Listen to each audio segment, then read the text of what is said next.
বুঝতে পারছি। এখন সর আমার চোখের সামনে থেকে। কাউকে কিছুই বলবো না। যা এখন।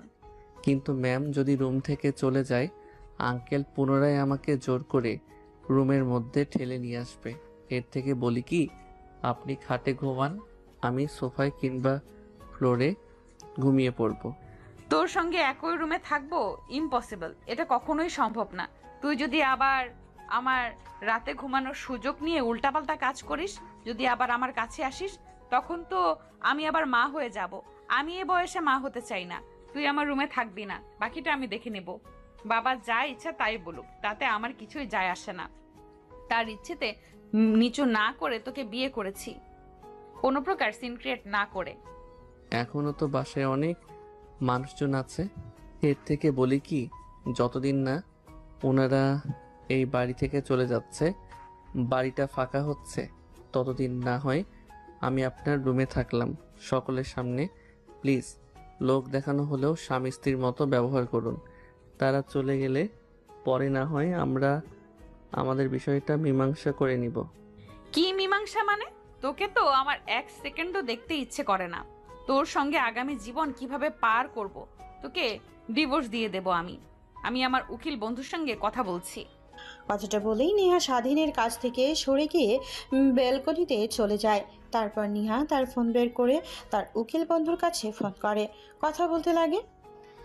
সরি সরি, আসলে কাজের অনেক চাপ ছিল, তাই তোর বিয়েতে আসতে পারিনি। প্লিজ ক্ষমা করে দে, কিছু মনে করিস না। অন্য কোনো এক সময় ফ্রি হয়ে তোকে আর তোর স্বামীকে গিয়ে দেখে আসবো। প্লিজ কিছু মনে করিস না তুই। আরে রাখ তুই মনে করা। বাবা জোর করে আমাকে বিয়ে দিয়ে দিয়েছে, কি কারণে তাও জানি না। প্লিজ, এই থেকে আমি মুক্তি চাই। বিয়ে দিয়েছে কার সঙ্গে জানিস? আমার বাসাতে যে কাজের ছেলেটা ছিল না, ওই ছেলেটার সঙ্গে, যাকে দেখলেই আমার গায়ে 100 ডিগ্রি রাগ উঠে যায়। তাকে নিয়ে কিভাবে আগামী জীবনটা চলবো বলতে পারিস তুই একবারও? দেখ, আমি ভালো করে জানি আঙ্কেল যা করবেন ভেবেচিন্তেই করবেন। তোর খারাপ হোক এমন কোনো কাজ আঙ্কেল করতে যাবেন না। নিশ্চয়ই এর মধ্যে কোনো না কোনো কারণ আছে, সে কথা বাদ। তা তুই এখন কি করতে চাচ্ছিস সেটা আমাকে খুলে বল। আমি তোকে সে সম্পর্কে ভালো একটা পরামর্শ দিই। হ্যাঁ, তোদের বাসার দারোয়ানকে দেখে আমার মোটে মনে হয় না ও ছোট গরিব ঘরের একটা ছেলে। দেখে তো মনে হয় বড়লোক ফ্যামিলির ছেলে। দেখিস না কথাবার্তা, হাঁটা চলা, শরীরের পোশাক আশাকের কি অবস্থা। তুই আবার উল্টাপাল্টা কথা বলছিস? ঠিক আছিস নাকি নেশা টেশা করেছিস? ওই ছেলেটা যদি বড়লোক ফ্যামিলির হতো, তাহলে কি আমার বাসাতে চাকরি করতো? তা বাদ দিয়ে সে সব কথা। তোকে যার জন্য ফোন করেছিলাম, আমি ডিভোর্স চাই ওর কাছ থেকে, তাও আবার খুব শীঘ্রই। ওর সঙ্গে একই বেডে শুয়ে থাকা তো দূরে থাক, এক রুমে থাকতে পারবো না। ওর কাছ থেকে মুক্তি চাই, তাই তোকে ফোন করেছি। আমি কিভাবে কি করলে খুব তাড়াতাড়ি ডিভোর্স মিলবে ওর কাছ থেকে? দেখ, ডিভোর্স চাইলে তো আর সম্ভব না। ডিভোর্স হাতের মোয়া না।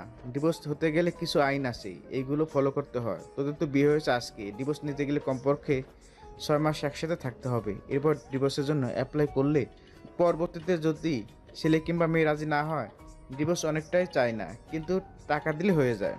যত টাকা লাগে তত টাকা দেব, তুই সেটা নিয়ে ভাবিস না। কিন্তু ওর কাছ থেকে আমি আজকে ডিভোর্স চাই, এবং এখনই। দেখ, পাগলের মতো করিস না। বললাম তো কমপক্ষে বিয়ে 6 মাস পর ডিভোর্স নিতে হয়, এর আগে নেওয়া যায় না।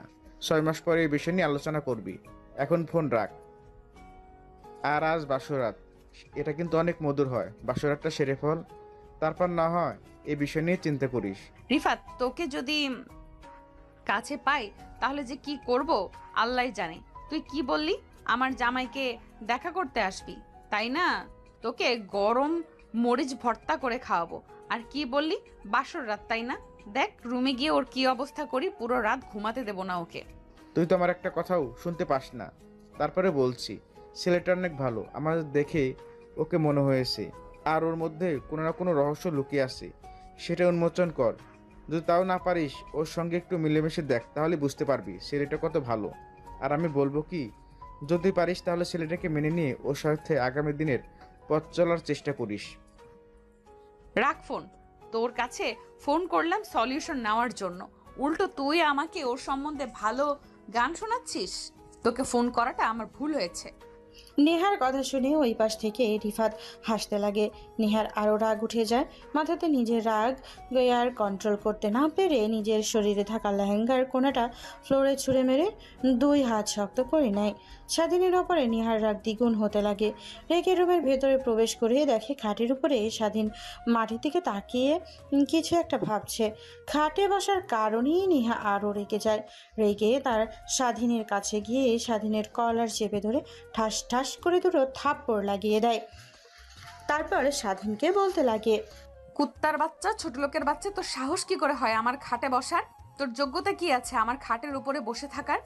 তোকে আর কি বলবো, যে বাবা একটু সুযোগ দিয়েছে অমনি আমার উপর হস্তক্ষেপ শুরু করেছিস। এর কারণে তো তোদের মতো ছোট লোকদের আমি একদমই দেখতে পারি না। তোর দোষ নেই, মনে হয় তো মার দোষ আছে। না হলে ছেলেটা কিভাবে মেয়েদের দিকে লেলিয়ে দেয়, বড় লোকের মেয়েকে বিয়ে করতে দেয়? সব অভিনয়। তুই কি বললি? তোর মায়ের অসুখ হয়েছে তাই না? চিকিৎসা করতে টাকা লাগবে।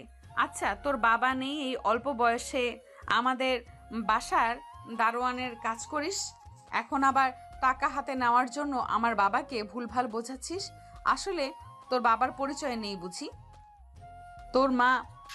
নেহার কথাটা শেষ না হতেই স্বাধীন নেহার মুখ চেপে ধরে। তারপর নিজের রাগকে আর কন্ট্রোল করতে না পেরে পরে স্বাধীন নেহার গালে ঠাস ঠাস করে দুইটা থাপ্পড় লাগিয়ে দেয়। তারপর নেহার হাত চেপে ধরে খাটের ওপর ফেলে দেয়। তারপর নেহার শরীরের উপরে উঠে পড়ে স্বাধীন। অন্যদিকে নেহা স্বাধীনের এই ভয়ঙ্কর রূপ দেখে অবাক হয়ে যায়, কারণ ভাবতেই পারেনি সাদাসিধা একটা ছেলে এতটা ভয়ঙ্কর রূপ ধারণ করতে পারবে।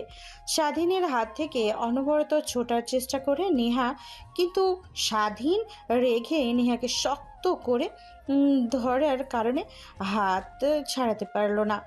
নেহার দুই হাত লাল হয়ে যায়।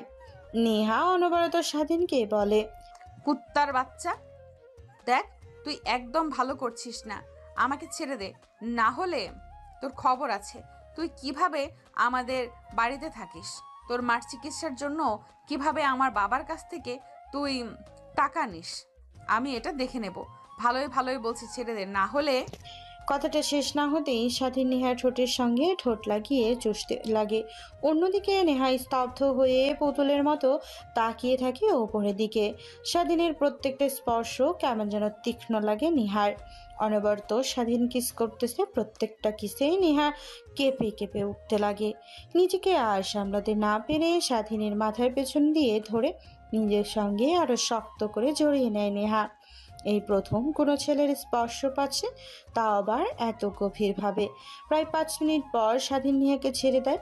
স্বাধীন আর নেহা দুজনেই হাঁপাচ্ছে যেন, আর কিছুক্ষণ কিস করলেই দুজনেই মারা যেত। দুজন দুজনার দিকে রোমান্টিক দৃষ্টিতে কিছুক্ষণ তাকিয়ে থাকার পর নেহা নিচ থেকে সরে গিয়ে স্বাধীনের ওপরে উঠে পড়ে। তারপর স্বাধীনের গলায় ঘাড়ে অনবরত কিস করতে লাগে। দুজনে বাঁধ ভেঙে যায়। সেই হারিয়ে যায় দুজনের এক ভালোবাসার অতল গভীরে। সেইভাবে ফিরে যায় 2 ঘন্টা। নেহা স্বাধীনের বুকের উপরে শুয়ে থাকে। নেহার চুলগুলো স্বাধীনের মুখের উপরে পড়ছিল। ওভাবেই দুজন ঘুমিয়ে পড়ে। সকালবেলা নেহার ঘুম ভাঙতেই নিজেকে আবিষ্কার করে স্বাধীনের বুকের ওপর। এইটা দেখে অনেকটাই অবাক হয়ে নিজের দিকে তাকাতেই দেখে গায়ে বিন্দুমাত্র কোনো পোশাক নেই। এইটা দেখে জোরে চিল্লানি দিয়ে ওঠে। স্বাধীনের ঘুম ভেঙে যায়। নেহার মুখ চেপে ধরে। আরে পাগল নাকি আপনি? এভাবে চিৎকার করছেন, মানুষ তো উল্টাপাল্টা কিছু ভাববে, বলবে সবাই বাসর করে রাতে, এ আবার দেখি ভিন্ন সকালে করছে। স্বাধীনের কথা শুনে নেহা একটু রাগী দৃষ্টিতে তাকায়। স্বাধীন ভয় পেয়ে নেহার মুখ থেকে হাত পুড়িয়ে সরিয়ে ফেলে। তারপর নেহা ঠাস ঠাস করিয়ে থাপ্পড় লাগিয়ে দেয় স্বাধীনকে। স্বাধীন তার 2 হাত দিয়ে 2 গাল চেপে ধরে নেহার দিকে অবাক দৃষ্টিতে তাকায়। কুত্তার বাচ্চা, তোর এত বড় সাহস, তুই আমার সঙ্গে রাতে সুযোগ পেয়ে উল্টাপাল্টা কিছু করে ফেলছিস। এর কারণে তোকে এক রুমে নিয়ে থাকতে চাইনি। এখন তো বুঝতে পারলাম তুই সব ছেলের মতোই দেহের পাগল। সুযোগ পেয়ে আমার উপর ঝাঁপিয়ে পড়েছিলি তুই। দেখুন ম্যাম, উল্টাপাল্টা কথা বলবেন না। হ্যাঁ, আপনি আমার মার সম্বন্ধে বাজে কথা বলার কারণে আমি অনেকটা রেগে যাই, তাই আপনাকে কিস করে বসি নিজের অজান্তেই। কিন্তু ছেড়ে দিয়ে ফাঁকে যেতে যাব, ঠিক তখনই আপনি আবার আমাকে আপনার কাছে নিয়ে আসেন। তারপরে কি হলো? হয়েছে, তোকে আর আমার নামে গান গাইতে হবে না। এখন এখান থেকে সর, যদি ভালো চাস। আর হ্যাঁ, আজ যা হয়েছে এই বিষয়ে কেউ জানে না, বাহিরে যেন না জানে, ঠিক আছে? যদি জানতে পারে তাহলে তোর একদিন কি আমার একদিন। আর হ্যাঁ, আমি যদি বাবুর মা হই তাহলে তোকে কিন্তু একদম শেষ করে ফেলবো। ইয়ে, যেহেতু করে ফেলেছি সেহেতু বাবু হতেও পারে। আপনি একটা পিল খেয়ে নিয়েন, এতে আর কোনো ভয় থাকবে না। হাসি মাখা মুখ নিয়ে কথাটা বলতে স্বাধীন দেখে নেহার রেগে মেগে স্বাধীনকে তেড়ে মারতে আসে। ঠিক তখনই স্বাধীন নেহার দিকে তীক্ষ্ণ চোখে দিয়ে তাকিয়ে বলে, আরে ম্যাম, আমাকে মারার জন্য আপনি অনেক সময় পাবেন। আগে কিছু পরিধান করে নিন, না হয় আপনাকে আবার পাঠকরা বাজে নজরে তাকিয়ে দেখবে। কি বললি তুই? এইখানে আবার পাঠক কোথা থেকে আসবে? নিশ্চয়ই তুই রুমের মধ্যে কোথাও না কোথাও গোপন ক্যামেরা ফিট করে রেখেছিস। তোকে দেখে তো বিন্দু আর বিশ্বাস হচ্ছে না আমার, কারণ তুই আমার বাবার কাছ থেকে ওই ভিডিওটা দেখিয়ে কোটি কোটি টাকা আত্মসাৎ করতে পারবি। আমি ভালো করে তোর মতলবটা বুঝতে পেরেছি। সবাই আপনাকে আর আপনার বাবাকে বাজে কথা বলার আগে আমাকে বলবে, কারণ আপনার নামের সঙ্গে এখন আমার নাম জড়িয়ে আছে। ম্যাডাম, ও সরি, মিসেস নেহা। কুত্তার বাচ্চা, তোর সাহস কি করে হয় আমার নাম বলে ডাকার? এই জন্যই বলছি তুই আমাকে বিয়ে করেছিস যেন আমার নাম ধরে ডাকতে পারিস, আমার বাবাকে ভুলভাল বুঝিয়ে। কথাটা বলেই যেই নেহা স্বাধীনের গালে থাপ্পড় দিতে যাবে ঠিক তখনই নেহার দুই হাত ধরে ফেলে স্বাধীন। তারপর নিজের দিকে নিয়ে এসে নেহাকে তার সঙ্গে একত্র করে নেয়। অন্যদিকে নেহা অনবরত ছোটার চেষ্টা করে, কিন্তু স্বাধীন নেহাকে কিস করার সঙ্গে সঙ্গে নেহা চুপ হয়ে যায়। একটু পর যখন স্বাধীন নেহাকে ছেড়ে দেয়, নেহা স্বাধীনকে উদ্দেশ্য করে কিছু বলতে যাবে, তার আগে নেহার কোনো কথা না শুনে সোজা স্বাধীন নেহার ওয়াশরুমে চলে যায়। অন্যদিকে নেহা এই পাশ ওই পাশ তাকিয়ে দেখে তার লেহেঙ্গা আর শাড়ি ফ্লোরে পড়ে আছে। তারপর সেই পোশাক পরিধান করে নিয়ে খাটের উপরে বসে হাত রাখতেই হাতে পিচ্ছিল কিছু একটা অনুভব করে। নেহা ওইদিকে তাকাতেই দেখে রক্ত। এইটা দেখে অনেক লজ্জা পায়, তাই তড়িঘড়ি করে বিছানার চাদরটা সরিয়ে অন্য আর একটা বিছানার চাদর পেরে দেয়। তারপর স্বাধীনের ওয়াশরুম থেকে বের হয়ে আসার অপেক্ষা করতে লাগে। একটু পর স্বাধীন ওয়াশরুমের দরজা হালকা খুলে মাথা বের করে নেহাকে উদ্দেশ্য করে বলে, এই যে মিসেস নেহা, ওইখানে দেখেন একটা ব্যাগ আছে, আঙ্কেল দিয়েছিল। ওইটাতে জামা কাপড় আছে, আমার ব্যাগটা একটু দিবেন প্লিজ। নেহা স্বাধীনের কথা শুনে অন্য পাশ ফিরে তাকায়। ঠিক তখনই স্বাধীন বুঝতে পারে এইভাবে বললেই নেহা দিবে না, তাই কথা উল্টিয়ে স্বাধীন পুনরায় বলে, সরি মিসেস নেহা বলার কারণে। ম্যাম, প্লিজ আমাকে ওই প্যাকেটটা দিবেন। আমার জামা কাপড় আছে, দিলে অনেক উপকৃত হতাম। না হলে আমাকে আবার আপনার সামনে উলঙ্গ হয়ে আসতে হবে। আপনি কি চান আমি আবার আপনার সামনে উলঙ্গ হয়ে আসি, আপনার সঙ্গে আবার রাতের ওই কাজটা করি? স্বাধীনের কথা শুনেই নেহা একটু ভয় পেয়ে যায়। রাতের কথা মনে হতেই তারপর তাড়াহুড়ো করে সোফার উপর থেকে প্যাকেটটা নিয়ে স্বাধীনের হাতে দিয়ে আসতে যাবে। ঠিক তখনই স্বাধীন নেহার হাত চেপে ধরে নেহা পেছন দিকে না তাকিয়ে হাত ছাড়ানোর চেষ্টা করতে থাকে অনবরত, কিন্তু স্বাধীন সরে না। শেষমেশ কোন উপায় না পেয়ে পেছন দিকে তাকাতেই স্বাধীন বলে, শোনো, একটা কথা ম্যাম, আপনি মানেন আর না মানেন, আপনি আমার ওয়াইফ। আমি আপনার থেকে অনেক ছোট, প্রায় 4 বছরের। হয়তোবা আপনার নাম ধরে ডাকা যাবে না, কিন্তু স্বামী যতই ছোট হোক, স্ত্রী যতই বড় হোক না কেন, স্বামীর কাছে সবসময় স্ত্রী ছোট। এই কথাটা মনে রাখবেন, দ্বিতীয়বার যেন বলা না লাগে। হ্যাঁ, আইসে আমার স্বামী। আমি একদিনের যে টাকা খরচ করি তুই সেই টাকা ইনকাম করতে 1 মাস সময় লাগে, বুঝলি? আমার চলাফেরা ভরণ পোষণ তুই কখনোই দিতে পারবি না। উল্টো আমার বাবার উপরে থেকে খাবি আর বড় বড় গলায় বলবি, স্বামী তুই আজকে যা করলি না আমার সঙ্গে, এটার জন্য তোকে পস্তাতে হবে, মনে রাখিস। আর কি বললি? একটু পর না হয় সব টের পেয়ে যাবি। স্বাধীন নেহার কথার আগামাথা কিছুই বুঝতে পারে না। তারপর নেহাকে ছেড়ে দেয়। গোসল করে বাইরে এসে পোশাক পরে, তারপর ড্রেসিং টেবিলের সামনে গিয়ে হেয়ার ড্রায়ার করতে লাগে। চুলগুলো যেন তাড়াতাড়ি শুকিয়ে যায়। এটা দেখেই নেহা একটু অবাক হয়, কারণ স্বাধীন কখনো হেয়ার ড্রায়ার চিনবে না, কারণ সে তো অনেক গরিব। এটা দেখে একটু নেহা বরকে ওঠে, কিন্তু স্বাধীনকে বুঝতে দেয় না। তারপর ওয়ার্ড্রপের ভেতর থেকে একটা 3 পিস নিয়ে ওয়াশরুমে দিকে যেতে যাবে, ঠিক তখনই পেছন থেকে স্বাধীন বলে, দেখুন ম্যাম, আপনার তো বিয়ে হয়েছে। যদি বাড়িতে থাকা সবাই দেখে যে আপনার শরীরে 3 পিস পরা, তাহলে সবাই একটু ভিন্ন মাইন্ডে দেখতে পারে। আপনি শাড়ি পরুন, তাহলে সবাই ভালো বলবে। তোর কথা শুনে আমি কেন চলতে যাব? আমার যা ইচ্ছা তাই করব। এতে বাইরের মানুষ যা বলুক বলুক না কেন। আপনার ভালোর জন্যই বলছি, কেননা যদি 3 পিস পরে ওয়াশরুম থেকে বের হন, তাহলে যেইভাবেই হোক আমি আপনাকে শাড়ি পরিয়ে ছাড়বো। আর আমি যা একবার ভাবি তাই করে ছাড়ি। এখন বাকিটা আপনার ইচ্ছা, জোর করে শাড়ি পরবেন নাকি নিজ ইচ্ছাতেই। স্বাধীনের কথা শুনে নেহা ভয় পেয়ে যায়। এই গল্প কিছুক্ষণের মধ্যে স্বাধীনকে চিনে ফেলেছে। হাড়ে হাড়ে যা বলে তাই করবে, তাই ভয় পেয়ে নেহা পুনরায় ওয়ার্ড্রোব কাছে যায়। তারপর 3 পিস রেখে একটা শাড়ি নিয়ে ওয়াশরুমে চলে যায়। প্রায় 30 মিনিট পর ওয়াশরুম থেকে বের হয়ে স্বাধীন নেহার দিকে তাকিয়ে অবাক হয়ে যায়। স্বাধীনকে অবাক হয়ে তার দিকে তাকাতে দেখে নেহা বলে, কিরে, তুই অমনভাবে তাকিয়ে আছিস কেন? আসলে আমি শাড়ি পরতে পারি না, তাই শুধু ব্লাউজ পরে বের হয়েছি। তুই একটু আমাকে শাড়ি পরিয়ে দিত। এত বড় মেয়ে হয়ে গেছেন আর শাড়ি পরতে পারেন না? হ্যাঁ, আসলেই আমি শাড়ি পরতে পারি না। আমি ছোটবেলা থেকেই শুধু 3 পিস আর ছেলেদের মতো জিন্স প্যান্ট আর শার্ট পরে বাইরে দিয়ে ঘুরে করেছি। এখন এত কথা না বলে শাড়ি পরিয়ে দিবি কিনা বল, না হলে আমি মাকে ডাক দিয়েছি। আচ্ছা ওয়েট, শাশুড়ি মাকে ডাকতে হবে না, আমি শাড়ি পরিয়ে দিচ্ছি আপনাকে। কথাটা বলে স্বাধীন নেহার কাছে গিয়ে নেহার হাত থেকে শাড়ি নিয়ে পরিয়ে দিতে লাগে। কুচিগুলো যে ভেতরে ঢুকাতে যাবে, ঠিক তখনই নাভিতে স্বাধীনের হাত স্পর্শ করলে নেহা কেঁপে ওঠে। ঠিক তখনই স্বাধীন নেহার দিকে তাকায়, দেখে চোখ বন্ধ করে ওপরের দিকে তাকিয়ে আছে। স্বাধীনের মনে একটু দুষ্ট বুদ্ধি আসে, তাই নেহার নাভিতে একটা চিমটি দিয়ে ওঠে। ঠিক তখনই নেহাল ধ্যান ভেঙে যায়। স্বাধীনের দিকে তাকাতেই রাগী দৃষ্টিতে, তারপর মাথাতে আলতো করে একটা থাপ্পড় দিয়ে নেহা ড্রেসিং টেবিলের সামনে চলে যায়। তারপর তার নিজের চুল হেয়ার ড্রায়ার করতে লাগে।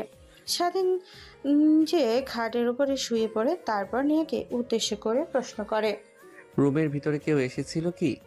স্বাধীনের কথা শুনে নেহা ভ্রু কুঁচকে তাকাতেই তারপর নেহা বলে, না, কেউ আসেনি। তাহলে বেডের চাদরটা কেমন যেন চেঞ্জ লাগছে। আপনি কি পরিবর্তন করেছেন নাকি? স্বাধীনের কথা শুনি নেহা স্বাধীনের দিকে রাগিয়ে দৃষ্টিতে দেখে, তারপর বলতে লাগে, রাতে তো আমাকে পেয়ে পশুদের মতো খুবলে খুবলে খেয়েছিস। পুরো বেডে রক্ত যেটা লেগেছিল, যদি কেউ এসে দেখে তাহলে কি মনে করবে, তাই পরিবর্তন করে ফেলেছি। কথাটা বলে নেহা পুনরায় তার চুল শুকাতে লাগে।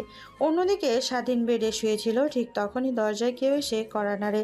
স্বাধীন বেড থেকে উঠে দরজা খুলে দিয়ে দেখে এই বাসার কাজের মেয়ে।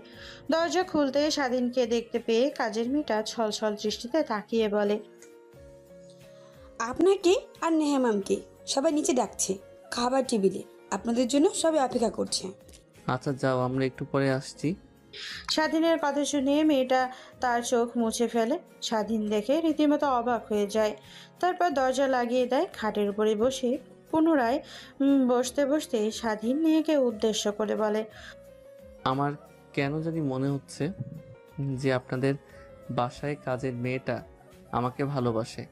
দেখছি কালকে থেকে আমাদের বিয়ে হওয়ার পর থেকে অনেক কান্না করছে আমার কাছে আসার সঙ্গে সঙ্গে। হ্যাঁ, ঠিকই ভেবেছিস। আমার কাছে এসে অনেক কিছু ভালো কথা বলে তোর সম্বন্ধে আমি বুঝতে পেরেছি তোকে ভালোবেসে তোর জন্য কাজের মেয়ে পারফেক্ট। আমি না, বুঝলি, কুত্তার বাচ্চা। ধ্যাত, আপনার সঙ্গে কোনো কথাই বলবো না, শুধু বকা দেন। আপনি তো শিক্ষিত একজন মেয়ে, তাহলে এমন বকা দেন কেন? জানেন না বকা দেওয়া একদমই খারাপ? আর প্রতিনিয়ত কুত্তার বাচ্চার সঙ্গে আমার তুলনা করেন। কথাটা বলেই স্বাধীন খাটের উপর পুনরায় শুয়ে পড়ে, ওপরে থাকা ফ্যানের দিকে তাকিয়ে স্বাধীন আনমনেই ভাবতে লাগে, কিন্তু বাবা, তোমাকে তো দেখে মনে হচ্ছে কোনো সম্ভ্রান্ত পরিবারের ছেলে তুমি। আর তোমার পোশাক আশাকের এই হাল কেন? আর তোমার চাকরির দরকার কেন? স্যার, আপনাকে সত্যি কথা বললে আমাকে চাকরি দেবেন না এটা আমি জানি, কিন্তু একটা কথা ভালো করে জেনে রাখুন, আমি অন্যান্য ছেলেদের মতো নই। আমি মানুষের মতো মানুষ হতে চাই, সবাইকে দেখিয়ে দিতে চাই রাস্তায় থাকা সবার অবহেলা অযত্নে বড় হওয়া ছেলেটাও বড় একটা কিছু হয়ে দেখাতে পারে। তোমার কথা আমার অনেক পছন্দ হয়েছে। এখন তুমি আমার বাসায় গেট দারোয়ান হয়ে কাজ করতে পারবে। তোমাকে থাকার জায়গা দেবো, খাবার খেতে দেবো, বিনিময়ে তোমাকে খুব নজরদারিতে রাখতে হবে আমার বাড়িটা। পারবে তো নাকি? স্যার প্লিজ, যে কোনো একটা চাকরি আমাকে দিলেই হবে, থাকা খাওয়া আর অল্প কিছু টাকা দিলেই হবে আমার। যে স্যার পারবো, কিন্তু আপনি আমার পরিচয় না জেনে না শুনে আমাকে চাকরি দিলেন। আমি আবার যদি আপনার বাসার কোনো ক্ষয়ক্ষতি করে চলে যাই তখন কি হবে? তোমার সঙ্গে অল্প কিছুক্ষণ কথা বলে বুঝতে পেরেছি তুমি ছেলেটা অনেক ভালো। আর তোমার কথায় বুঝতে পেরেছি যে তুমি হয়তোবা রাস্তায় বড় হয়েছো, তোমার মা বাবার পরিচয় নেই, তাই তো? আমার ওইটা নিয়ে কোনো মাথা ব্যথা নেই। তোমায় দেখে আমার কেমন যেন মায়া মায়া লাগলো, তাই চাকরিটা দিলাম। তুমি মনোযোগ দিয়ে চাকরি করবে, কিন্তু কখনোই কাজের বরখেলাপি করা যাবে না। ঠিক আছে স্যার, আপনি সেটা নিয়ে কোনো টেনশন করবেন না। আপনার বাসাটা কোন দিকে আমাকে নিয়ে চলেন। ঠিক আছে বাবা, তুমি আমার পিছু পিছু আসো, তোমাকে দেখিয়ে দিচ্ছি। নেহার বাবা প্রত্যেক দিনের রুটিন অনুযায়ী সকাল সকাল পার্ক দিয়ে জগিং করছিল। ঠিক তখনই একটা ছেলে একে পার্কের এক কোনায় শুয়ে থাকতে দেখে প্রত্যেক দিন অনেক ছেলেকে দেখে। নেহার বাবা সেই দিকে তেমন একটা ভ্রুক্ষেপ দেখায় না। পার্কের মধ্যে অনেকক্ষণ হাঁটাহাঁটির পর পুনরায় যখন ফিরে আসে বসতে যাবে, ঠিক তখনই স্বাধীন নেহার বাবার কাছে আসে, পা জড়িয়ে ধরে কথাগুলো বলে। স্বাধীনের কথা আর স্বাধীনকে দেখে অনেক মায়া লাগে নিহার বাবার, তাই তার বাসায় গেট দারোয়ানের চাকরি দেয় স্বাধীনকে। তারপর নিহার বাবা ফুটপাতের ওপর দিয়ে জগিং করছিল। স্বাধীন তার পিছু পিছু আসতে একটু পর আলিশান বাসার সামনে এসে দাঁড়ায়। নিহার বাবা স্বাধীন বুঝতে পারে এটাই হয়তো লোকটার বাসা। দেখে অনেক বড়, স্বাধীন বুঝতে পারে দায়িত্বটা অনেক বড় হবে। এইসবই ভাবছিল স্বাধীন। ঠিক তখনই দরজায় নক করে লোকটা একটা দারোয়ান এসে দরজা খুলে দেয়। স্বাধীনকে দেখিয়ে নিহার বাবা বলে, আসো ভিতরে আসো। আর এইটাই হলো আমার বাসা, আর এই বাসাটাই তোমাকে দারোয়ান হিসেবে রাখা হয়েছে। তারপরে বাবা এক এক করে সেইখানে থাকা সকল দারোয়ানের সঙ্গে পরিচয় করিয়ে দিতে লাগে। স্বাধীন সবার সঙ্গে পরিচয় হতে লাগে। বাড়ির ভেতরে প্রবেশ করে তো স্বাধীন অবাক হয়ে যায়। ছবিতে দেখানো বাড়ির মতোই অনেক সুন্দর। বাড়িটা রীতিমতো অবাক হয়ে চারিদিকে তাকিয়ে থাকে স্বাধীন। স্বাধীনকে বাড়ির দিকে অবাক হয়ে তাকিয়ে থাকা দেখে নিহার বাবা বলে, এইটাই হলো আমার বাসা, অনেক বড়। আগে থেকেই 4জন গেট দারোয়ান রয়েছে, তারপরেও তোমাকে রাখলাম। তোমার কাজ মাঝে মাঝে গেটে গিয়ে দারোয়ানি খুলবে, আবার এই যে দেখছো ফুল গাছগুলো, এটা সব যত্ন নেবে, যেন মনে না যায় আমার মেয়ে কিন্তু অনেক স্বাদের ফুল গাছ এগুলো। আর ওই পাশে সকল কাজের লোক, সবার জন্য কোথাকার ব্যবস্থা আছে, ওইখানে গিয়ে দেখো তোমার ফাঁকা কোনো রুমটা আছে, ওই রুমে উঠে যাও। আর হয়তো তুমি এর আগে কোথাও থাকতে, তাই না? জি স্যার, থাকতাম বস্তিতে, কিন্তু আগুন লেগে সব পুড়ে গিয়েছে, কিছুই নেই, শুধু এই গায়ে থাকা পোশাক ব্যতীত। স্বাধীনের কথা শুনে অবাক মায়া লাগে নিহার বাবার। তাই নিহার বাবা তার পকেট থেকে 10,000 টাকা বের করে স্বাধীনের দিকে এগিয়ে দিয়ে বলেন, এই নাও, এখানে 10,000 টাকা আছে, তুমি এই 10,000 টাকা দিয়ে তোমার পছন্দ মতো পোশাক আশাক কিনে নিবে। আর হ্যাঁ, একটা কথা বলি, আমার মেয়ে কিন্তু অপরিষ্কার পোশাক একদমই দেখতে পারে না। আর আমার মেয়ে কিন্তু অনেক রাগী আর বদমেজাজি। তোমাকে আগে থেকে সতর্ক করে দিলাম, ওর থেকে দূরে দূরে থাকার চেষ্টা করবে। আমার বাসায় অনেক কাজের লোক ওর কারণে চলে গেছে, বুঝতে পেরেছো? এখন যাও, বাইরে শপিং মল থেকে পোশাক আশাক কিনে নিয়ে তারপর তোমার রুমে যাও। আর খাবারের সময় হলে সময় মতো তোমার রুমে খাবার পৌঁছে যাবে। নিহার বাবার হাত থেকে স্বাধীন টাকাগুলো নিয়ে নেয়। নিহার বাবাকে অনেক কৃতজ্ঞ দেখাতে লাগে। শেষমেশে স্বাধীন টাকাগুলো নিয়ে বাসার বাইরে চলে যায়। তারপর ফুটপাত থেকে কিছু জামাকাপড় কিনে নেয়। অবশিষ্ট স্বাধীনের কাছে 3,000 টাকা থাকে, সে দিয়ে আরও অনেক কিছু কিনে নেয়। তারপরে সেই সব নিয়ে সোজা বাড়িতে চলে আসছে। তারপর ওই বাসার কাজের লোকদের থাকার জন্য কোয়ার্টারে গিয়ে একটা রুম দেখে ফাঁকা ওই রুমে উঠে পড়ে স্বাধীন। বিকেলবেলা স্বাধীন দেখতে পায় ফুল গাছের নিচে অনেক ঘাস জমেছে। এইটা দেখে স্বাধীন গিয়ে ফুল গাছের নিচ থেকে ঘাস উঠাতে লাগে। ঠিক তখনই পেছন থেকে নেহা এসে স্বাধীনের কলার চেপে ধরে। দাঁড় করায়। স্বাধীন দেখতে তো অবাক হয়ে যায়। কে আপনি? আর আমার কলার চেপে ধরলেন কেন? আমি আপনার কি ক্ষতি করেছি? কথাটা বলেই নেহা তার পায়ে থেকে স্যান্ডেল খুলে স্বাধীনকে মারতে লাগে। এটা দেখে সেখানে থাকা একটা লোক দৌড়ে এসে নেহা ম্যামের উদ্দেশ্যে বলে, আরে মা বাদ দাও, এই ছেলেটা নতুন, তোমার বাবা রেখেছে দারোয়ান হিসেবে, পাশাপাশি এই বাগানটা দেখাশোনা করার জন্য। আর তোমাকে চিনতে পারেনি, তাই হয়তো তোমাকে এই উদ্ভট প্রশ্ন করেছে। তুমি ওকে ক্ষমা করে দাও। হ্যাঁ, ও তাহলে তুই নতুন, যা এবারের মতো তোকে মাফ করে দিলাম, কিন্তু নেক্সট টাইম থেকে তুই একদমই আমার এই ফুল গাছের কাছাকাছি আসবি না। আর আমাকে দেখতে পেলে তুই তখনই আমাকে সালাম দিবি, বুঝলি? না হলে কিন্তু তোর খবর আছে। কিন্তু ম্যাম, আমাকে তো আঙ্কেল এই বাগান দেখাশোনা করার জন্য রেখেছে, পাশাপাশি রাতের বেলার দারোয়ান হিসেবে। আমি বাগান দেখাশোনা না করলে কে করবে? স্বাধীনের মুখ থেকে নেহা তার বাবাকে আঙ্কেল ডাক শুনে অনেকটা রেগে যায়। রাগে স্বাধীনকে পুনরায় ঠাস ঠাস করে 3টে থাপ্পড় লাগিয়ে দেয়। তারপর নেহা পুনরায় স্বাধীনকে বলতে লাগে, কুত্তার বাচ্চা, তোর সাহস কি করে হয় আমার বাবাকে আঙ্কেল বলার? তুই কাজের ছেলে, আমার বাবাকে স্যার বলে ডাকবি, আঙ্কেল না, বুঝতে পারলি? আর হ্যাঁ, আমার ফুল গাছ দেখাশোনা করবি, কিন্তু একটা কাজ যদি মরে যায় তাহলে কিন্তু তোর খবর আছে, বুঝলি? ঠিক আছে ম্যাম, আমি আপনার ফুল গাছগুলো যথাযথ চর্চা করব। এটা নিয়ে আপনার ভাবতে হবে না একদমই। তারপর নেহা ওইখান থেকে আর এক মুহূর্ত না দাঁড়িয়ে থেকে পুনরায় বড় বাসার ভেতরে ঢুকে যায়। স্বাধীন গাছগুলো চর্চা করতে লাগে। এভাবে কেটে যায় বেশ কয়েকটা দিন। স্বাধীনতার মন দিয়ে কাজ করতে রাতে দিনে বেলা বাগান পরিচর্যা করে। আর প্রত্যেকটা দিন নিহার বাবা যখন জগিং করতে যায় তখন স্বাধীন নিহার বাবার পিছু পিছু যায়। হঠাৎ একদিন জগিং করছিল নিহার বাবা। স্বাধীন পিছু পিছু পানির বোতল আর একটা ছোট্ট ব্যাগ নিয়ে আসছিল। ঠিক তখনই নিহার বাবা তার বুকের বাম পাশে ধরে মাটিতে লুটিয়ে পড়ে। এটা দেখে স্বাধীন দৌড়ে সে নেহার বাবাকে কোলে তুলে নেয়। তারপরে অনবরত ডাকতে লাগে, আঙ্কেল, কি হয়েছে আপনার? আপনি এমনভাবে মাটিতে শুয়ে পড়লেন কেন? প্লিজ কথা বলেন, কথা বলছেন না কেন? কিন্তু নেহার বাবার কোনো রেসপন্স পায় না। স্বাধীন এটা দেখে আরও অনেক ভয় পেয়ে যায়। ঠিক তখনই নেহার বাবা সেখানে রেখে স্বাধীন একটা রিক্সা ডাকতে যায়। রিক্সা নিয়ে নেহার বাবাকে রিক্সায় করে সোজা হসপিটালে নিয়ে চলে যায়। হসপিটালে ঢুকে স্বাধীন ডাক্তারকে ডাকতে লাগে। ডাক্তার এসে নিহার বাবাকে দেখে আইসিইউতে ভর্তি করে। অনবরত আইসিইউ রুমের সামনে স্বাধীন পায়চারি করতে লাগে। আইসিইউ রুমের মধ্যে অপারেশন চলছে। প্রায় 2 ঘন্টা পর আইসিইউ রুমের মধ্যে থেকে একটা ডাক্তার বের হয়। স্বাধীন দৌড়ে ডাক্তারের কাছে গিয়ে বলে, ডাক্তার, এখন আঙ্কেল কেমন আছে? এখন রোগী একদমই বিপদমুক্ত আছে, কিন্তু সময় মতো না নিয়ে আসলে হয়তো তাকে বাঁচানো যেত না। হার্ট স্ট্রোক করেছিল, যদি 5-6 মিনিট পর যদি আনা হতো তাহলে তাকে আর বাঁচানো যেত না। চিন্তার কারণ নেই, এখন বিপদমুক্ত আছে।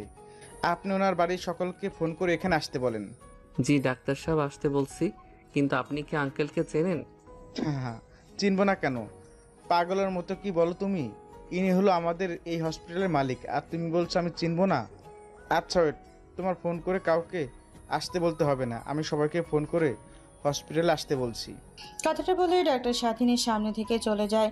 স্বাধীন সেইখানে আর না দাঁড়িয়ে সামনে থাকা চেয়ারে গিয়ে বসে পড়ে। সেইভাবে পেরিয়ে যায় 20 মিনিট। হঠাৎ কেউ একজন এসে স্বাধীনের কলার চেপে ধরে দাঁড় করে দেওয়ালের সঙ্গে ধরে বলতে লাগে, কুত্তার বাচ্চা, তোর এত বড় সাহস, আমার বাবাকে মারতে চেয়েছিলি? আমি বাবাকে কত করে বললাম তোমার অনেক শত্রু আসবা, সে হয়তো হতে পারে তাদেরই কোনো এক ছেলে স্বাধীন, কিন্তু আমার কথা তো শুনলই না। তুই আমার বাবাকে মারতে নিয়েছিলি, কিন্তু আবার হসপিটালে ভর্তি করেছিস কেন? আমার বাবার মৃত্যুর পর যেন আমরা তোকে সন্দেহ না করি, তাই তো? কিন্তু কি দেখলে? এইটা আমার বাবার হসপিটাল, তারা আমার বাবাকে জীবন দিয়ে বাঁচানোর চেষ্টা করেছে, আর আমার বাবা বেঁচে গিয়েছে। তুই এক্ষুনি দাঁড়া, আমি বাবাকে দেখে আসছি, তারপর তোর ব্যবস্থা নিচ্ছি। ঠিক তখনই পাশ থেকে ডাক্তার এসে স্বাধীনকে নেহার হাত থেকে ছাড়িয়ে বলে, আরে মা, পাগল হয়েছো নাকি তুমি? কি করছো? ছেলেটাকে এভাবে গলার চেপে ধরেছো কেন? ও তো মারা যাবে। আঙ্কেল, আপনি কার হয়ে সুপারিশ গাইছেন? এ আমার বাবাকে খুন করতে চেয়েছিল। নিজের দোষ ধামাচাপা দেওয়ার জন্য বাবাকে হসপিটালে নিয়ে ভর্তি করেছেন, যেন তার বিরুদ্ধে কোনো ব্যবস্থা না নিতে পারি আমরা। কিন্তু আমি ভালো করে জানি আমার বাবাকে এই খুন করেছে। কি বলছো মা তুমি? সময় মতো ছেলেটা যদি তোমার বাবাকে না নিয়ে আসতো তাহলে আর তাকে বাঁচানো যেত না।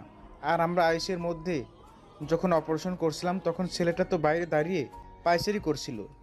ছেলেটাকে দেখে মনে হচ্ছিল অনেক চিন্তিত হয়ে গেছিল সে। আঙ্কেল সবের অভিনয়, বুঝলেন? অভিনয় অনেক ভালো করতে পারে। অভিনয় করে আমার বাবাকে বশ করেছে। আমার বাবার কাছ থেকে শুনে আসি, যদি জানতে পারি তুই আমার বাবাকে মারার চেষ্টা করেছিলি, তাহলে কিন্তু তোকে এই পৃথিবী থেকে চিরতরে বিদায় করে দেব। কথাটা বলেই নেহা স্বাধীনের সামনে থেকে চলে যায়। স্বাধীন গিয়ে পুনরায় চেয়ারে বসে কাশতে লাগে আর অনবরত নিঃশ্বাস ফেলতে লাগে আর আনমনেই ভাবতে লাগে। এতদিন হলো নেহা ম্যামদের বাড়িতে কাজ করছি, তারা আমাকে এইটুকু চিনতে পারলো। আমি কিভাবে আঙ্কেলকে মারবো? তিনি তো আমার নতুন আরেকটা জীবন দিয়েছে, না না হলে কবে না খেতে পেয়ে মারা যেতাম। আরে বাবা, চিন্তা করছো কেন? তুমি আসলেই জানো না, নেহা মামুনি অনেক আগে থেকেই বদমেজাজি। বাবার হার্ট স্ট্রোক করার কথা শুনে অনেকটা রেগে গিয়ে তোমার উপর উল্টাপাল্টা কথা বলেছে। তুমি এতে কিছু মনে করো না।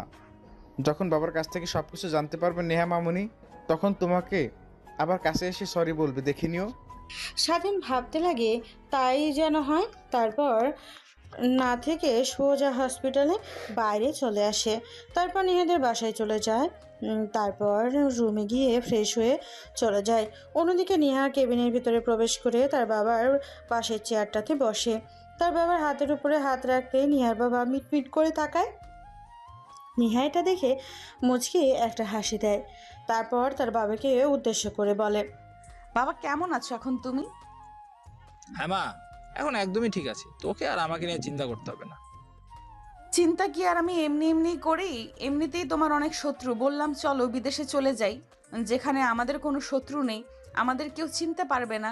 দেশে থাকা সহজ, সম্পত্তি অফিস না হয় কারোর হাতে তুলে দিয়ে যায়, প্রত্যেক মাসে তার কাছ থেকে আমাদের লাভ বুঝে নিলেই হবে। কিন্তু তুমি তো আমার কোনো কথাই শুনছো না।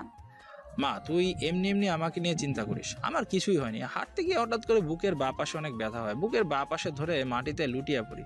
তারপর আর কিছু মনে নেই, জ্ঞান ফিরতে গিয়ে দেখি কি হসপিটালে। তার মানে তোমার এই অবস্থার পেছনে স্বাধীনের কোনো হাত নেই, তাই তো? কি বলছিস মা? এগুলো তুই স্বাধীনের? আমার অসুস্থ হওয়ার পিছনে পিছনে হাত থাকতে যাবে কেন?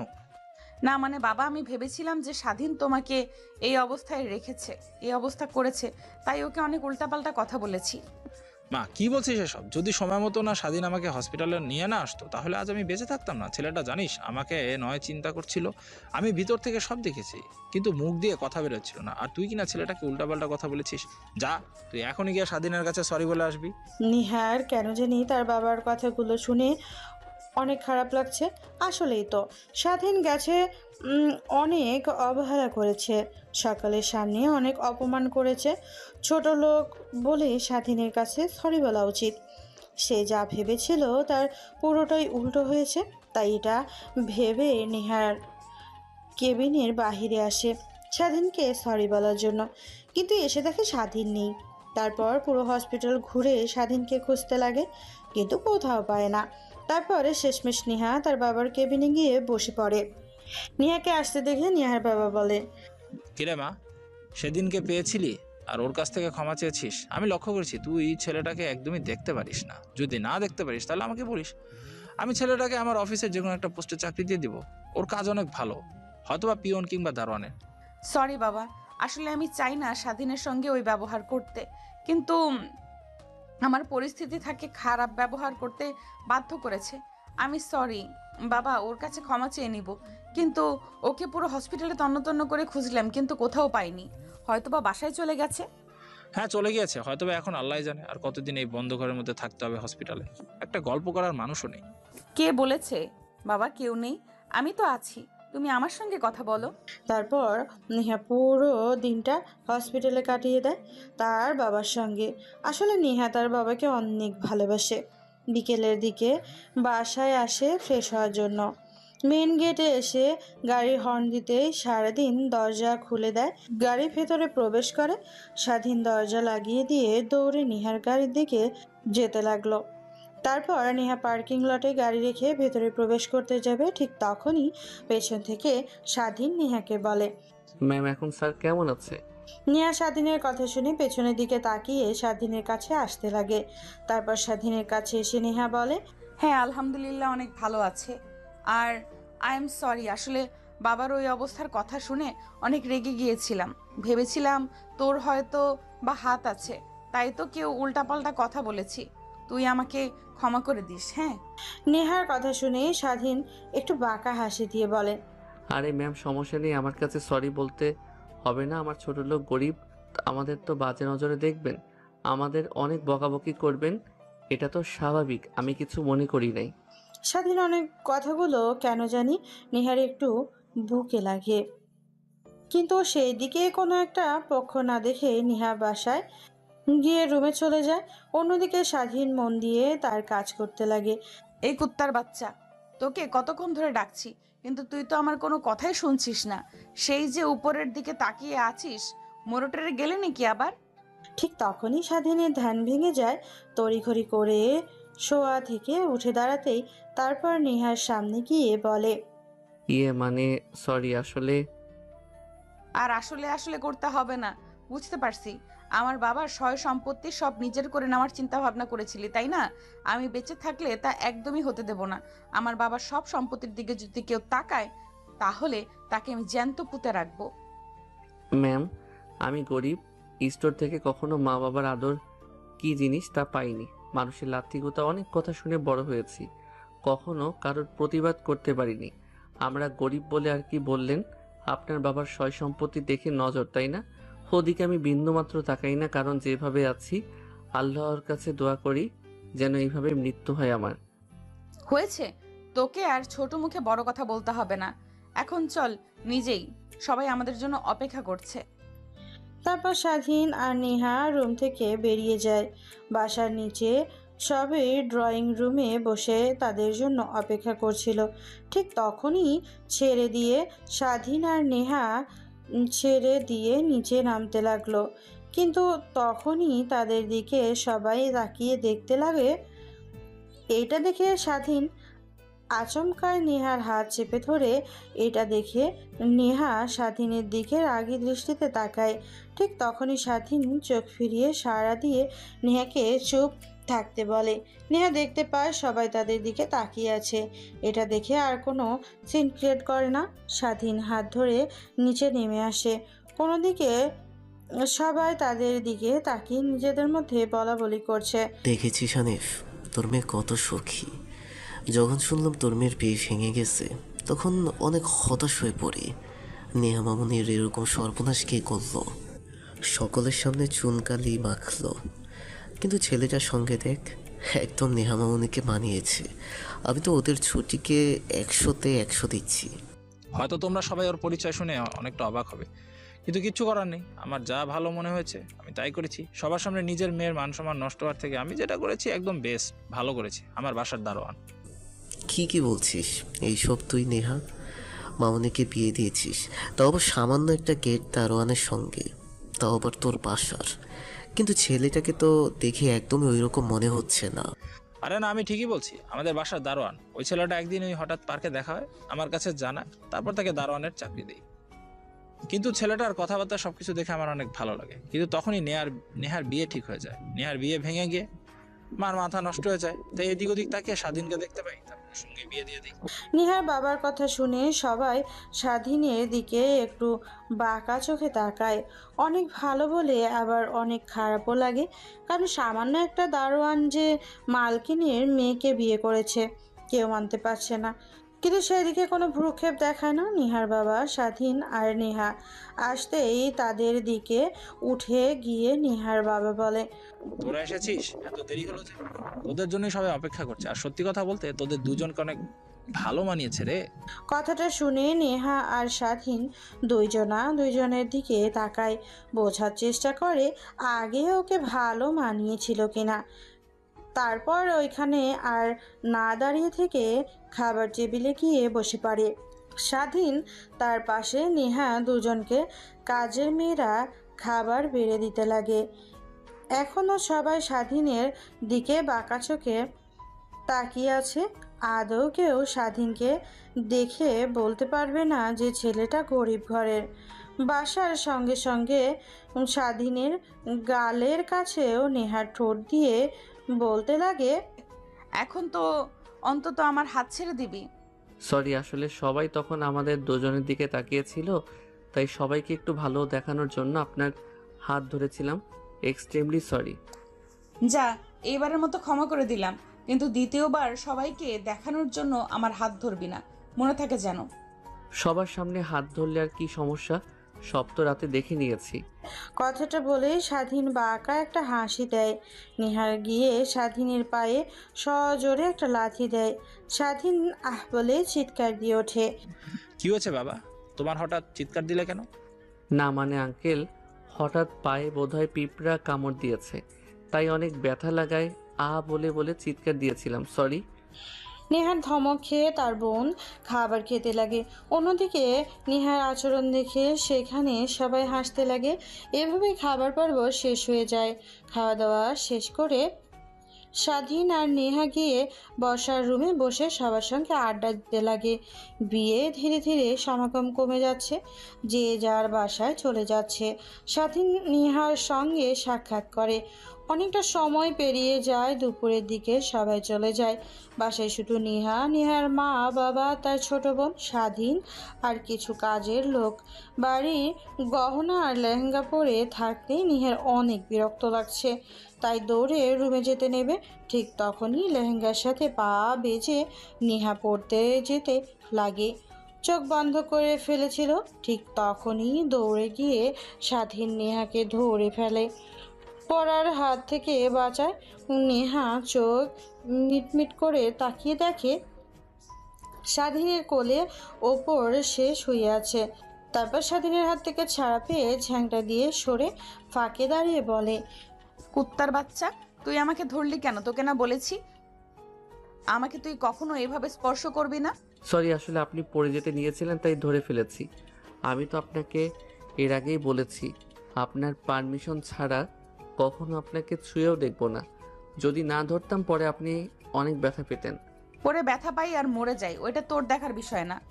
নিচে দাঁড়িয়ে নেহার কর্মকাণ্ড সবাই দেখছিল।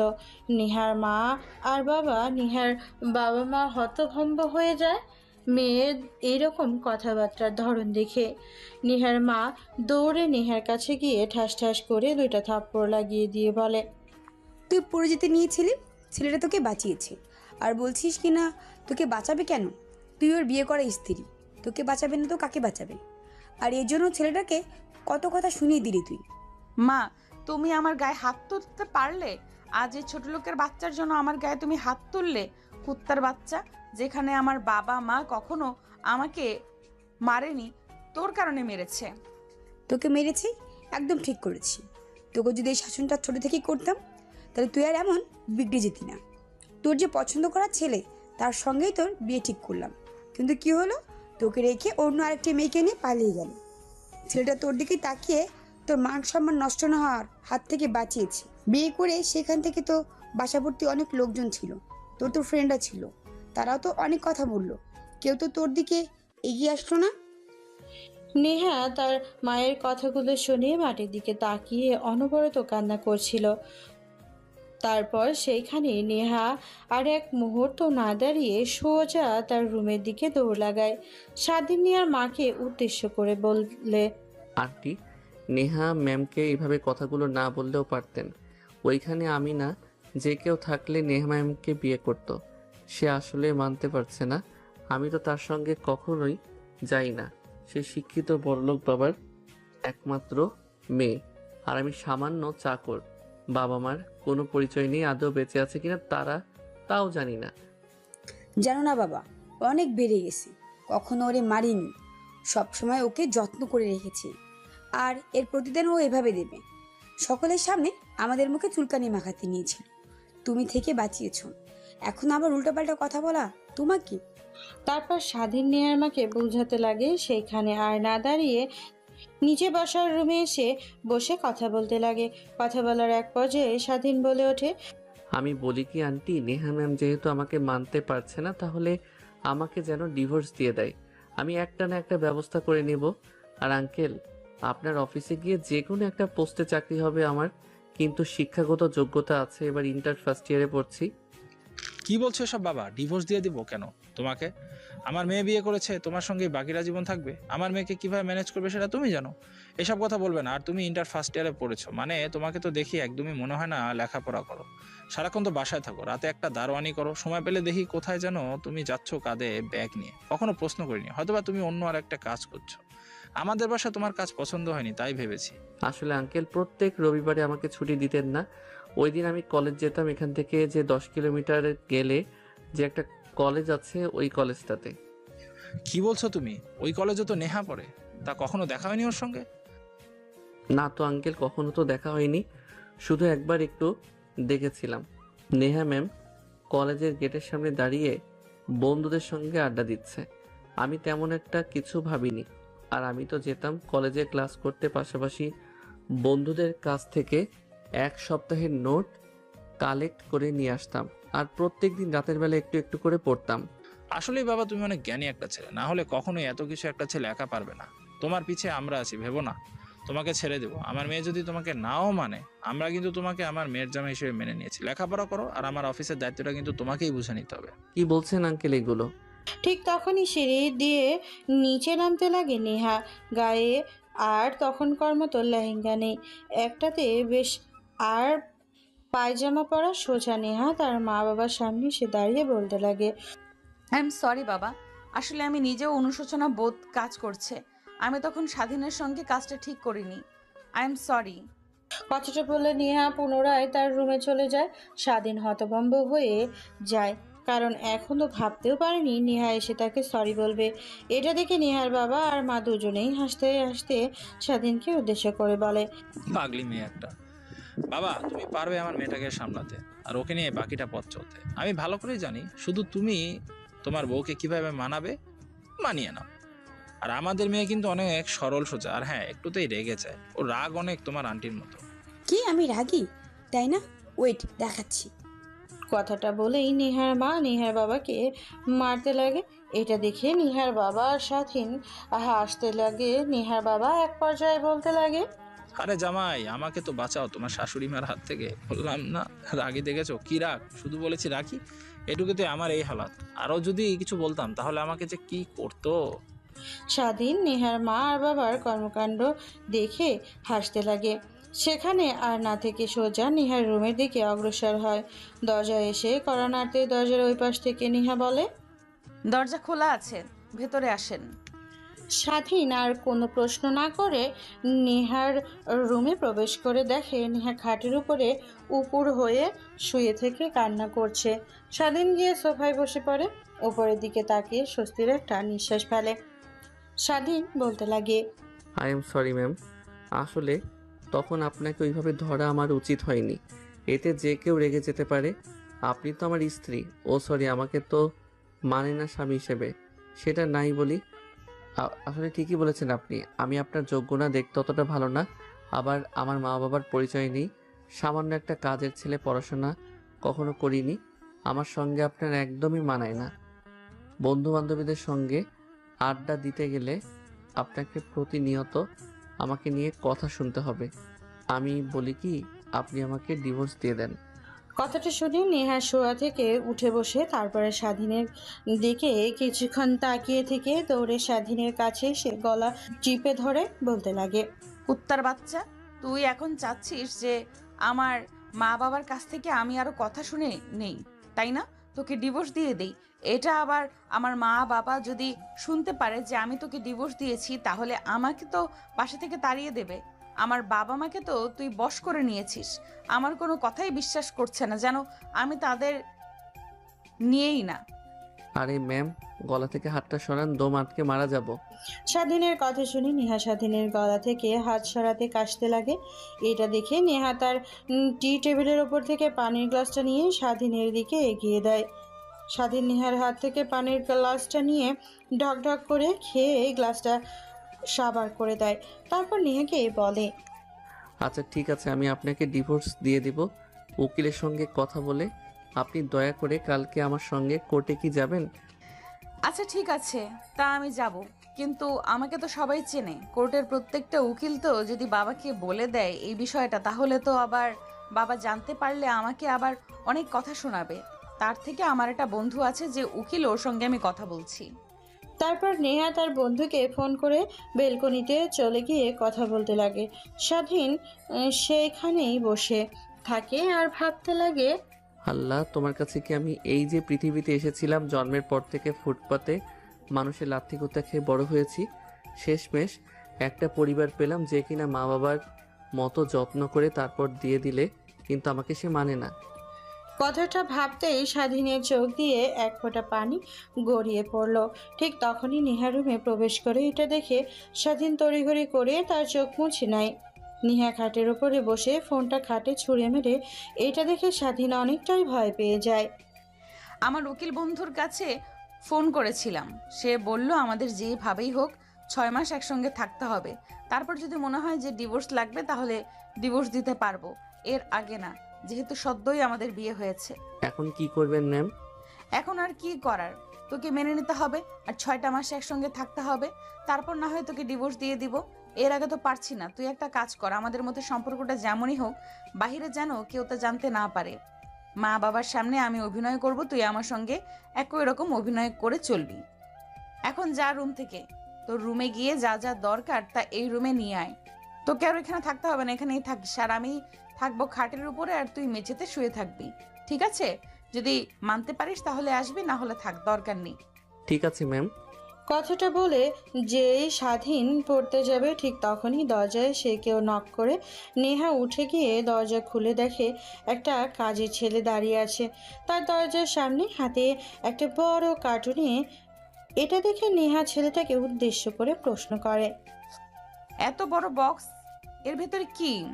ম্যাম, বড় সাহেব বলল যে স্বাধীন স্যারের রুম থেকে যা যা আছে সবকিছু একটা বাক্সে করে আপনার রুমে এসে দিতে। তাই এই বাক্সের ভিতরে স্বাধীন স্যারের জন্য সবকিছু আছে, তাই দিতে এসেছি। ও আচ্ছা, আয় ভেতরে আয় আর ওই সাইডে রেখে দে। ছেলেটা অনুমতি পেয়ে ঘরের ভিতরে প্রবেশ করে। তারপর নেহার ঘরের এক কোণায় বক্সটা রেখে চলে যায়। তারপর স্বাধীন বক্সটা খুলে এক এক করে জামা কাপড় বের করে ওয়ার্ড্রোবের ভিতরে রাখতে যাবে। ঠিক তখনই নেহা বলে, এই তোর ময়লা জামা কাপড় কোথায় রাখছিস? বাইরে ফেলে দে, বাবার কাছ থেকে টাকা নিয়ে তোকে শপিং করে দেব। এইসব আমার ঘরে রাখবি না, ওইখানে রেখে দে। যদি তোর প্রয়োজনীয় কিছু থেকে থাকে তাহলে রাখ, না হলে বক্সটা বাইরে দিয়ে গিয়ে পরিয়ে দে।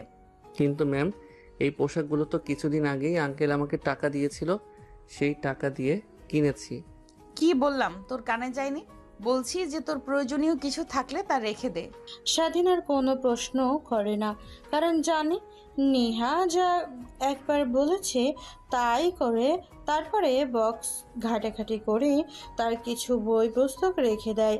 বই হাতে দেখে নেহা স্বাধীনকে প্রশ্ন করে, কিরে, তুই না বললি লেখাপড়া করিসনি? তাহলে তোর হাতে বই আর ওইগুলো তো মনে হচ্ছে ইন্টার ফার্স্ট ইয়ারের। না মানে সরি ম্যাম, আপনাকে মিথ্যা কথা বলার জন্য। আপনি যে কলেজে লেখাপড়া করছেন ওই কলেজে ইন্টার ফার্স্ট ইয়ারে আমি পড়ছি।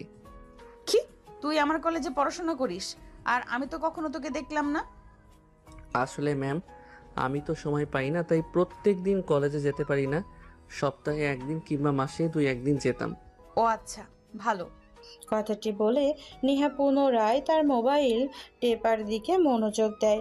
অন্যদিকে শাড়ি, বই, পুস্তকগুলো নেহার টেবিলের ওপরে রেখে দেয়। নেহা দেখেও কিছু বলল না। তারপর স্বাধীন বক্সটা নিয়ে বাইরে ফেলে রেখে দেয়। তারপর রুমে চলে আসে। টেবিলের ওপর থেকে বই নিয়ে সোফার ওপরে বসে পড়তে লাগে। হঠাৎ স্বাধীনের দিকে তীক্ষ্ণ দৃষ্টিতে তাকিয়ে বলে, কিরে, তোকে তো দেখছি লেখাপড়ায় অনেক মেধাবী, হয়তো সময় না পেলেও এত ভালো লেখাপড়া কি করে করছিস তুই? ম্যাম, আপনি হয়তো জানেন না, আপনাদের কলেজের টপার যে স্বাধীন, ওইটাই আমি। আমি ছোট্ট থেকেই সবসময় লেখাপড়ায় অনেক মনোযোগী আর টপার হতাম। এর কারণে আমার বন্ধুরা আমাকে খুব একটা ভালো নজরে দেখতো না। কি, তার মানে তুই ওই ছেলেটা যাকে নিয়ে কিনা পুরো কলেজের স্যার ম্যাডামরা বাহবা দেয়? আমাদের ক্লাসরুমে এসেও অনেক স্যার তোর নামে অনেক কথা বলে যে ছেলেটা সপ্তাহে একদিন, মাসে 1-2 দিন কলেজে আসে আর পরেও এত ভালো পারফরমেন্স লেখাপড়ার প্রতি, তাহলে তুই ওই ছেলেটা? জি হ্যাঁ, আসলে আমি ভালো করে জানি লেখাপড়া না করলে কখনো কিছু হওয়া যায় না, তাই লেখাপড়া করি। আর স্যার বলেছেই তো আমাকে আপনাদের অফিসে কাজ দেবে লেখাপড়া থাকলে। কিন্তু আমি তো সত্যি কথা আঙ্কেলকে বলিনি, তাই হয়তো জানে না, কিন্তু আজ জানিয়ে দিয়েছি সব। ভালো করেছিস। আমি এখনই আমার বন্ধু বান্ধবীদের বলে দিচ্ছি তোর কথা। আর হ্যাঁ, আরেকটা কথা, ঘুণাক্ষরেও যেন কেউ জানতে না পারে আমার আর তোর বিয়ে হয়েছে। যদি জানতে পারে তাহলে তোকে জ্যান্ত পুঁতে রাখবো কিন্তু। বুঝে নিয়েছিস আমার কথাটা? আমার ইমেজ পুরো কলেজে অনেক ভালো আছে, তোর কারণে যদি খারাপ হয় তাহলে কিন্তু বুঝতেই পারছিস কি করতে পারি তোর। নেহার কথা শুনে স্বাধীন শুধু মাথা নাড়ায়, তারপর মনোযোগ দিয়ে পড়তে লাগে। রাত যখন গভীর হয়, খাওয়া দাওয়া করে রুমে আসে, তারপর স্বাধীন একটা বালিশ নিয়ে ফ্লোরে শুয়ে পড়ে। নেহা স্বাধীনের দিকে এক নজর তাকিয়ে খাটে গিয়ে ঘুমিয়ে পড়ে। রাত যখন গভীর হয়, অনেক শীত লাগে তার, কাঁথা গায়ে জড়িয়ে নেয়। ঠিক তখনই নজর পড়ে স্বাধীনের দিকে। ওর তো গায়ে কোনো কাঁথাই নেই, কিভাবে ঘুমিয়ে আছে ছেলেটা? এটাই তো দেখে নিহার একটু মায়া লাগে। স্বাধীনের ওপরে তার একটা কাঁথা বের করে স্বাধীনের গায়ে দিয়ে দেয়। মুচকে একটা হাসি দিয়ে পুনরায় খাটের উপরে এসে কাঁথা গায়ে দিয়ে ঘুমিয়ে পড়ে। পরদিন সকালবেলা স্বাধীনের ঘুম ভেঙে যায়। অনেক সকালে ঘুম ভেঙে শরীরের উপরে কাঁথা থাকে অনেকটাই হকচকিয়ে যায়। বুঝতে পারে নির্ঘাত নেহা ম্যাডাম দিয়েছে, তাছাড়া আর কে দেবে। তারপর বালিশটা আর কথাটা জড়িয়ে খাটের উপরে রেখে ওয়াশরুমে চলে যায়। তারপর ফ্রেশ হয়ে অজু করে বাইরে বের হয়ে আসে। ভাবতেই নেহাকে ডাক দেবে কি দেবে না, যেই ভাবা সেই কাজ। নেহার কাছে গিয়ে ডাকতে লাগে, কিন্তু কোনো সাড়া শব্দ পায় না। তারপর নেহার শরীরে হাত দিয়ে ধাক্কা দিয়ে ডাকতে লাগে। ঠিক তখনই নেহা ঘুম ভেঙে যায়। রেগে স্বাধীনকে ঠাস ঠাস করে থাপ্পড় লাগিয়ে দিয়ে বলে, তোকে ভালো ভেবেছিলাম ওই দিনের রেগে আমার উপর ঝাঁপে ঝাঁপে পড়েছিলি, কিন্তু তোর তো চরিত্রে সমস্যা আছে। আজকে আবার একা পেয়ে আমার শরীরে হাত দিচ্ছিস।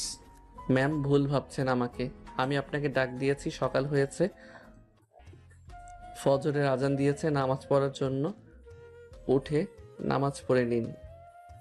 স্বাধীন কথা শুনে নেহা ঘড়ির দিকে তাকায়, দেখে হ্যাঁ সকাল 5টা বাজে। স্বাধীন সেখানে আর না দাঁড়িয়ে সোজা রুম থেকে বেরিয়ে মসজিদে চলে যায় নামাজ পড়ার জন্য।